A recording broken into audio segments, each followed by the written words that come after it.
ରାୟଗଡ଼ା ସହରରେ ନିଖିଲ ହାଡ଼ପା ଗୁଳିକାଣ୍ଡ ମାମଲାରେ ପୋଲିସର ଫ୍ଲାଗମାର୍ଚ୍ଚ 9 ଅଭିଯୁକ୍ତ ଜିଲ୍ଲା ବାହାର ଜେଲକୁ ସ୍ଥାନାନ୍ତର। ଏନେଇ ଆଜି ଅର୍ଥାତ୍ ଶନିବାର ଅପରାହ୍ନ ପ୍ରାୟ 4 ଘଟିକା ସମୟରେ ସୂଚନା ମିଳିଛି। ମିଳିଥିବା ସୂଚନା ମୁତାବକ ନିଖିଲ ହାଡ଼ପା ଗୁଳିକାଣ୍ଡ ଘଟଣା ପରେ ରାୟଗଡ଼ା ସହରରେ ଉତ୍ତେଜନା ଜାରି ରହିଛି। ଶୁକ୍ରବାର ରାତିରେ ରାୟଗଡ଼ା ଟାଉନ୍ ଥାନା ସମ୍ମୁଖରେ ପିଟଲା ସାହି ଓ ରେଲି ସାହି ମଧ୍ୟରେ ଖଣ୍ଡଯୁଦ୍ଧ ମଧ୍ୟ ଘଟିଥିଲା। ଏହି ଘଟଣାରେ ଉଭୟ ସାହିର 3 ଜଣ କରି 6 ଜଣ ଗୁରୁତର ଆହତ ହୋଇଥିଲେ। ସହରରେ ପରିସ୍ଥିତି ଉତ୍ତେଜନାପୂର୍ଣ୍ଣ ରହିଥିବାରୁ ଶନିବାର ଅତିରିକ୍ତ ଆରକ୍ଷୀ ଅଧୀକ୍ଷକ ରାମେନ୍ଦ୍ର ପ୍ରସାଦଙ୍କ ନେତୃତ୍ୱରେ 6 ପ୍ଲାଟୁନ୍ ପୋଲିସ ସହରରେ ଫ୍ଲାଗମାର୍ଚ୍ଚ କରିଥିଲେ। ତେବେ ଫ୍ଲାଗମାର୍ଚ୍ଚ ସମୟରେ ରେଲି ସାହି ଅଞ୍ଚଳରେ କିଛି ସମୟ ପାଇଁ ଉତ୍ତେଜନା ଦେଖାଯାଇଥିଲା।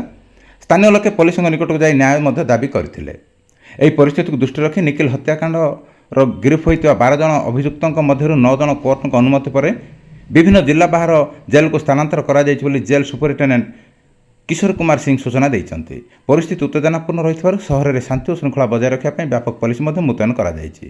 ଘଟଣାସ୍ଥଳରେ ଏଏସ୍ପି ରାମେନ୍ଦ୍ର ପ୍ରସାଦଙ୍କ ସହ ଏସ୍ଡିପିଓ ଗୌରହରି ସାହୁ, ଆଇଆଇସି ପ୍ରସନ୍ନ ବେହେରା, ଗୁଣପୁର ଆଇଆଇସି କେକେବି କେକଁର ଓ ଅନ୍ୟାନ୍ୟ ଉଚ୍ଚପଦସ୍ଥ ପୋଲିସ ଅଧିକାରୀ ଉପସ୍ଥିତ ଅଛନ୍ତି।